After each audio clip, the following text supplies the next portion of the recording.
My dear friends, we have a very special guest today. It is Rabbi Jossi Srugo. He's a dear friend of the family. He is a rabbi. He is also a sofer. Sofer means he who can write a scroll of the Torah. He can write tefillin, he can write a mezuzah. But I think he excels in something by which everybody in Miami really knows him. He does circumcisions. In Hebrew it's called Mohel, and he is an expert at it. As a matter of fact, at least 2 of my great-grandsons were circumcised by Rabbi Srugo. So Rabbi Srugo, it's a great honor and a pleasure to have you here today and to say hello to you and to greet you and to listen to you and find out a little bit about circumcision. Tell us, is circumcision a very important mitzvah in the Torah? First of all, thank you, Rabbi Brenner, for having me here. I think it's 4 of your great-grandkids that I did the 4 of my... But I have 5 great-grandsons. That's true. Right. So 4 of them. I think oh, 4 of them. Okay, very good. I'll check them to make sure. Thank you. And it's a great honor to be here with you. But I said at least 2. Yeah, at least 2. No, you were fine. Go ahead. This mitzvah is so important because it marks the essence of being Jewish, the essence of belonging to Am Yisrael, the essence of belonging to the children of Abraham, Yitzchak, Yaakov, Abraham, Isaac, and Jacob, who they started with this mitzvah way before the Torah was given. Before the Torah was given, that mitzvah started. Who started with that mitzvah? Who was the first one? God commanded Abraham. Abraham. Yeah. The first of the patriarchs. The first of the patriarchs. How old was Abraham when he did that? 99 years old. Well, you're not 99, but you can imagine a man of 9, and he himself did the Brit, right? He himself did the circumcision. So he was no Mohel at that time. The first Mohel. He was the first Mohel. Abraham was the first Mohel. Yeah. So you are actually following in the footsteps of Abraham. When I say I follow in the footsteps of Abraham, I mean as far as the Torah, but you mean something else also. You're a Mohel, just like Abraham was a Mohel. Just as you were. Well, for some time I did that too. That's true too. But tell me, Abraham did circumcision for somebody else also. For whom? That's right. The first circumcision that for he himself, did, it was for Ishmael. For Ishmael. How old was Ishmael, I think, at the time? 13 years 30. Old. I think this is why the Muslims do circumcisions at 13, because Ishmael. And then he practiced it on his other son also? Of Yitzchak. At what age? At 8 days old. 8 days old. And since then, it became the mitzvah of 8 days old. Well, actually, it's repeated in Vayikra, in Leviticus. Right. God says, on the 8th day, yimol besar orlato. On the 8th day, you have to do it. But it's still, the connection with Abraham is very strong, because when we do the blessing, we say, lehachniso bibrito shel Avraham Avinu. We enter this baby into the covenant with Avraham Avinu. So it means that he's beyond also the mitzvah in the Torah. Actually, then there are 2 brachot. One is for the Brit itself, right, for the circumcision. And another one is to include him in the pact that Abraham made with God. So this mitzvah has a double meaning. Right. On the one hand, God instructed us, but also you enter. This is why many people, I think you mentioned to me in a private conversation that many people who do not observe many other of our laws and traditions, yet when it comes to Brit Milah, many people do. Almost everybody does that. Yes. And I think it's because that is connected to the essence. And if you ask him why, they wouldn't be able to answer you why is that they're doing it. They're doing it because there is a voice within that they have to do this to belong, to be a part of the Jewish nation. It's like the stripes of a tiger. That's what makes you a tiger. That's right. If you're not circumcised, then... As a matter of fact, there is one law in particular, which was the Korban Pesach. Mm-hmm. And when we celebrate the Seder, in ancient times, years ago, when there was a Beit HaMikdash, we ate also a sacrifice, the Paschal Lamb, the Korban Pesach. But somebody who wasn't circumcised could not partake of it. Because in Egypt, our ancestors already practiced the Brit Milah. This is what identified them as Jews. So that is a very important mitzvah, you see. And I'll tell you even more. If we add up, we know that in Hebrew, every letter has a numerical value. Right. If we add the word Brit, Yes. is 612. 612. So you're So our missing one. sages are to explain that the one mitzvah of Brit Milah is just as heavy as the 630. The other six, there are 613 mitzvot in the Torah. That's right. So the word Brit is the equivalent of the number 612. So you're saying is that our rabbis say that this mitzvah alone, the Brit, is equivalent to 612, and that's very important. Right. Well, the fact that many people do it is obviously a sign. Tell me, where do you practice Brit Milah? Here in Florida and Miami? Well, mostly is in Miami, Yeah. but I travel near. You go to other places too? Yes, yes. Many countries, all the countries around this area, especially where there is no Mohel. Ecuador, Bolivia. So become a Mohel and Colombia. see the world. You see the world that Many of the islands are very, very interesting. The islands are in the Caribbean. in the Caribbean and beyond. There is many islands we don't hear about them so much. But then there is a Jew that pops up and he says, "I want a Brit Milah for my son." So he has to look for a Mohel. And in this area, Miami is the center, and well, they call me. They call you. Well, that's very important because, by the way, how many circumcisions have you done? Do you have any idea? A few thousand. A few thousand. Yes. I don't want to ask if you remember every baby. You know, that would be a little bit too much. But do you maintain some kind of relationship with the parents afterwards? Or during the Brit itself? Do you feel there's a special connection because of the ceremony that you're doing? Yes, of course. It's so much that at that moment you feel like you know them for your entire life, and they feel the same way. Most of the time it's a very, very strong connection, to the point that the Kabbalah calls the Mohel, they calls the baby that you do the bris to, calls him your baby, the baby of the Mohel, in a certain way, because you introduce him to Am Israel. And the connection is tremendous. So sometimes I'm able to follow up with that connection and may, try to inspire them to continue growing, just as they started with this mitzvah. Just like we bless the baby, we say, it's not enough, it's a great mitzvah. Is a great connection with Hashem. But just as he did this mitzvah, so may he do all the other mitzvahs. Many other mitzvahs. Well, Abraham actually was the Mohel of his own son. So every father should be the Mohel of his own son.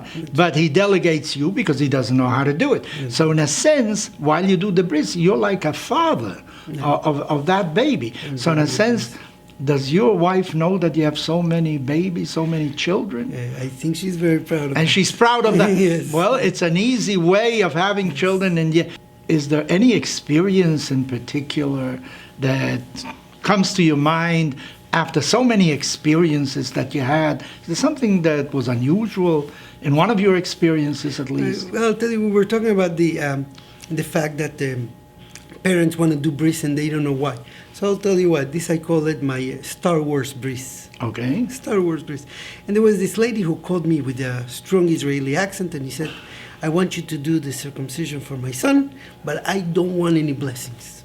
No blessings. No blessings. I don't want any ceremony. I don't want No ceremony. So I said, "Are you Jewish?" She said, "Yes, but my husband is Buddha. He practices Buddhism. And because of that, I don't want to hurt his feelings, which the practice is based on like not hurting anyone. And now we're doing the circumcision." And I said, "Okay," because I want to make sure to get to the house and see if I can change the mind. But first of all, we set up the appointment. I get to the house and I meet the father. The father comes to greet me. He's an Australian man, like six foot tall, tattooed all over his body for some reason. And he looked very scary, but he was the sweetest man. He comes out, and I said to him, "Mazel tov, you know that you have a Jewish son." And he right away, he got so emotional, he gave me a hug. He said, "You know, your son needs a bris. He doesn't need a circumcision, he needs a bris." He looks at me and he says, "Rabbi," in an Australian accent that I can't imitate, says, "Rabbi, do whatever you need to do. I run to my car. I bring a talis. I bring a tefillin. I bring a pillow, wine, and everything that I needed. I bring it to the house. And the grandfather, her father, who is Jewish, is sitting there. Came from Israel. And I sit him on a couch. I put the pillow. I put him talit and What do you tefillin. call the person that holds the baby during the bris? It's called a sandak. Sandak. So that's a big honor. That's a big And so honor. that was given to the father, the grandfather of the baby, the father of the mother. Yes. Right. And we do the bris. She felt a little bit like, but she was into it. And then when it comes to the moment of naming the baby, so I said, what do you want his Hebrew name to be? So the father says, well, his name is Anakin. Anakin. Anakin is the little child in Star Wars. That was the day, about a year ago, that the movie came out. And he says, in honor of the movie that was coming out, we put his name Anakin. So I'm starting to think about it. I didn't have so much time to think, so I said right away, let me ask you, is Anakin a good boy or a bad boy? He says, well, potentially he could have been good, but then he turns into Darth Vader. So I said, the name of a person represents his energy, his source of energy, his connection with what the name means. How can you give your son a name of somebody? He says, well, Rabbi, this is the bris. What do you suggest? I close my eyes and I say, Hashem, please tell me what the name of this baby should be. And the name came to me was Aharon. And I said, Aharon. And everybody was okay. But then the father jumps and he says, I love this name.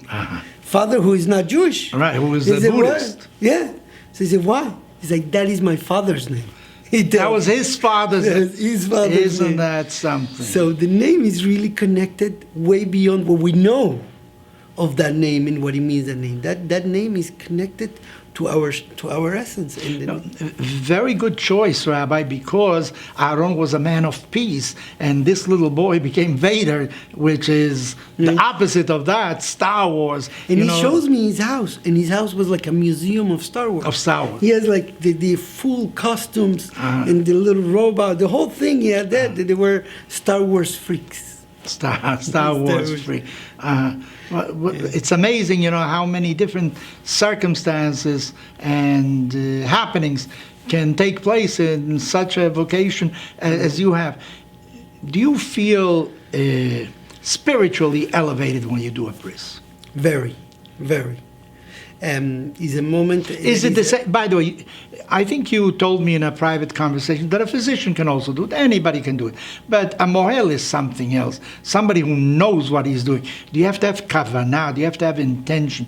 Do you realize, you think at that time, what you are doing is bringing this child into the Jewish fold? Well, not only that, if a person does a circumcision without the proper kavanah, without the proper intention, the basic one to be that this child is going to be part of Am Israel and is going to be bonded with God, he hasn't fulfilled the mitzvah. He has done a circumcision, but he did not do a Brit Milah.